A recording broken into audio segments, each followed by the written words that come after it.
Good morning student, स्वागत है आप सभी का अलीशा फाउंडेशंस के ऑनलाइन क्लासेस में। जैसे कि आप सभी छात्र जानते हैं कि मैं हूं शान सर और आपके बीच डेली बेसिस पे हम कुछ ना कुछ टॉपिक लेकर उपस्थित रहते हैं। तो इसी कड़ी में आज की जो हमारी टॉपिक है एमएस वर्ड के अंदर इंसर्ट ऑप्शंस का ऑप्शंस होती है और इस ऑप्शंस के अंदर एक टेबल ऑप्शंस है, उसके विषय में आज जानेंगे डिटेल्स से। तो जितने भी छात्र छात्राएँ हमारे साथ जुड़े हुए हैं वो सभी जल्दी से अपने कंप्यूटर में, लैपटॉप में एमएस वर्ड को ओपन कर लें। अब जैसे ही एमएस वर्ड ओपन करेंगे तो इंसर्ट ऑप्शंस पे क्लिक करेंगे तो आप देखेंगे कि इंसर्ट ऑप्शंस के अंदर एक ऑप्शन है जिससे हम लोग टेबल्स कहते हैं, ठीक है। और टेबल्स के अंदर जो ऑप्शंस होती है उसको हम समझेंगे बारीकी से। टेबल ऑप्शंस के अंदर सबसे पहला तो एक इंसर्ट टेबल्स होगी, ड्रॉ टेबल्स है और एक्सेल स्प्रेडशीट है और क्विक टेबल्स भी है। तो आज हम चर्चा करने वाले हैं टेबल्स के विषय में।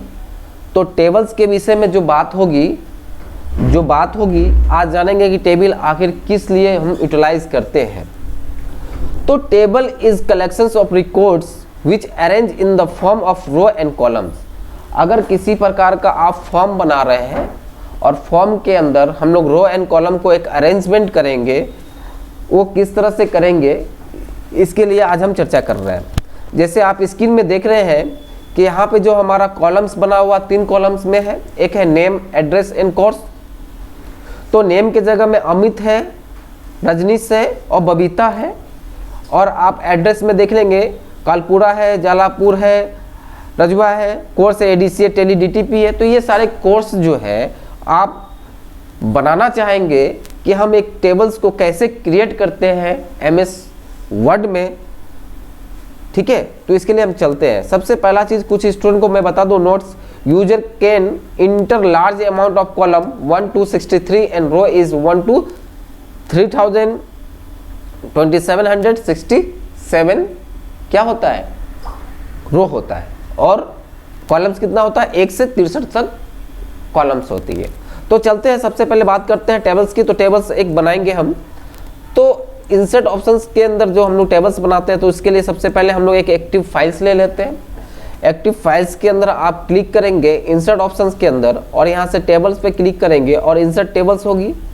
जैसे ही इंसर्ट टेबल्स आप क्लिक करते हैं तो यहाँ पे इंसर्ट टेबल्स का पॉपअप खुल जाएगी, एक ऑप्शंस खुलेगी जिसमें आपसे पूछा जाएगा कि नंबर्स ऑफ कॉलम्स कितना रखना चाहते हैं और नंबर्स ऑफ रो कितना रखना चाहते हैं। तो हम लोग डिस्कस पहले ही कर चुके हैं कि हम लोग नंबर्स ऑफ कॉलम्स जो है कितने दे सकते हैं। नंबर्स ऑफ कॉलम्स जो हम लोग 1 से 63 तक दे सकते हैं और नंबर ऑफ रो क्या 32,000 समथिंग हम लोग दे सकते हैं। तो हम लोग को जितना रिक्वायरमेंट है उस हिसाब से हम लेंगे। तो चलिए नंबर्स ऑफ कॉलम्स को हम 5 रहने देते हैं और नंबर्स ऑफ रो को 20 ले लेते हैं। 20 क्यों, कि 20 रिकॉर्ड्स को तैयार करना है। और ओके क्लिक करेंगे। जैसे ही ओके करेंगे तो देखेंगे आपके स्क्रीन में ऑलरेडी जो है 5/20 का एक क्या हो गया, टेबल क्रिएट ऑलरेडी हो गया। जब आप टेबल क्रिएट कर लेते हैं तो इस एरिया को हम लोग कॉलम्स कहते हैं और इस एरिया को क्या कहते हैं, रो कहते हैं, राइट। तो जब भी कोई डेटा को हम लोग इसके अंदर फीड करेंगे तो कुछ फील्ड होनी चाहिए, कुछ इंफॉर्मेशंस होनी चाहिए जो हेड कॉलम्स के ऊपर रहेगी हमेशा। तो फॉर एग्जांपल के तौर पे हम दे रहे हैं कि हमारा जो है स्टूडेंट का नाम होना चाहिए, ठीक है।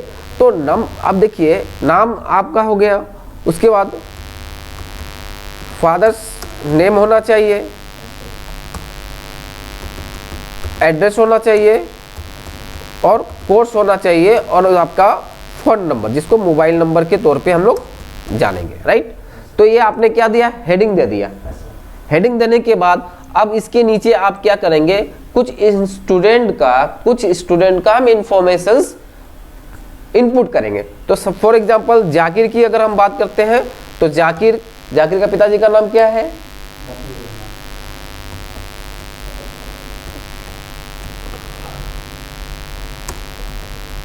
रहमान, ठीक है।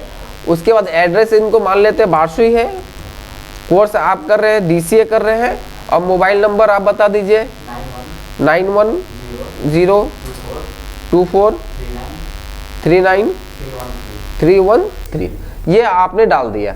तो इस तरह से क्या करेंगे, आप सारे बच्चे का इंफॉर्मेशन इसमें फिल करेंगे। फिल करने के बाद जब आप टेबल करेंगे तो दो ऑप्शंस खुलेगी, एक तो डिजाइन, एक लेआउट। सबसे पहले आज हम डिजाइन की बात कर रहे हैं कि जब आप किसी भी प्रकार का टेबल क्रिएट करते हैं तो एक दो डिजाइन खुलेगी, दो ऑप्शंस खुल जाएगी, एक डिजाइन ऑप्शंस और एक लेआउट ऑप्शंस। तो आज हम बात करने जा रहे हैं डिजाइन ऑप्शंस की। अब डिजाइन ऑप्शंस को तीन भागों में बांट दिया गया है, एक टेबल स्टाइल ऑप्शंस और टेबल स्टाइल और ड्रॉ एंड बॉर्डर्स।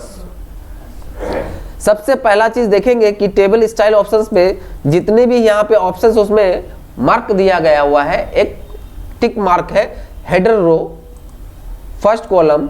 आप जो भी यहाँ से टिक करेंगे वो अप्लाई होगा आपका टेबल स्टाइल में। आप देखेंगे कि जो जो चीज़ हम यहाँ से रिमूव कर रहे हैं, जो भी ऑप्शंस को मैं यहाँ पे अनचेक कर रहा हूँ, वो चीज़ वहाँ से क्या हो रहा है, हट जा रहा है। कहाँ से हट रहा है, टेबल स्टाइल से। और टेबल स्टाइल का काम क्या होता है, जितने भी टेक्स्ट आपने लिया है यहाँ पे, जितना डेटा आपने लिया उसको सेलेक्ट करेंगे और यहाँ से टेबल स्टाइल जिस तरह का आप लेना चाहेंगे उस तरह का टेबल स्टाइल में वो कन्वर्ट हो जाएगी, राइट। अब ये कन्वर्ट होने के बाद अगर आप चाहते हैं कि नहीं हमारा पहले जैसा होना चाहिए तो क्लियर करेंगे तो ऑलरेडी क्लियर हो जाएगी। और कंट्रोल जेड करने के बाद भी हम लोग नॉर्मल पे आ ही जाते हैं। तो आप यहाँ से डिजाइन को चेंज कर सकते हैं जो भी आपका रिक्वायरमेंट है उस हिसाब से। साथ ही साथ इसका आप शेडिंग कलर को भी चेंज कर सकते हैं। शेडिंग का मतलब बैकग्राउंड, पीछे के कलर को चेंज कर सकते हैं कि फ़ॉन्ट कलर मेरा हाईलाइट हो जाए। उसके बाद यहाँ से आप बॉर्डर को भी दे सकते हैं और बॉर्डर को आप हटा भी सकते हैं, ठीक है। ये सारा चीज़ कर सकते हैं। साथ ही साथ यहाँ से आप क्या कर सकते हैं, जो भी आप बॉर्डर लिए हुए हैं उस बॉर्डर का कलर भी आप अपने अकॉर्डिंग दे सकते हैं। यहाँ से बॉर्डर का साइज़ दे सकते हैं, जो भी साइज़ देना चाहते हैं। उसके बाद बॉर्डर का कलर देना चाहते हैं तो उस टाइप का कलर हो जाएगा बॉर्डर का, देख रहे हैं ना। तो ये आप अपने अकॉर्डिंग चूज करके आप कर सकते हैं। यहाँ से फिर से हम लोग क्या कर सकते हैं, ड्रॉ कर सकते हैं बॉर्डर को, राइट। और यहाँ से इरेजर, जो भी बॉर्डर हमने बनाया है उस बॉर्डर को डिलीट कर सकते हैं, या जो भी टेबल्स हमने बनाया है वो टेबल्स को डिलीट कर सकते हैं, राइट। तो ये सारी चीज़ें आपको कहाँ पे मिलेगी, डिजाइन ऑप्शंस पे। तो इंसर्ट के अंदर हम लोग सबसे पहले टेबल्स बनाएंगे, टेबल्स के अंदर में आकर डिजाइन जब ऑप्शंस खुलेंगे तो हर डिजाइन को बारीकी से हम लोग जानेंगे। बट इससे पहले आपको डेटा फिल करना होगा। तो जितने भी हम लोग 5x20 का जो रो एंड कॉलम्स बनाते हैं उसमें पूरा डेटा फिल होना चाहिए। तो दोस्तों आज की वीडियो में इतना ही। हम नेक्स्ट वीडियो लेकर नेक्स्ट दिन उपस्थित रहेंगे। मेरे साथ इसी तरह जुड़े रहे और इससे ज़्यादा मैं और क्या कह सकता हूँ। खुश रहे आप, आपका परिवार, दुआ में याद रखिए। आपका सांसद। जय हिंद, जय भारत, धन्यवाद।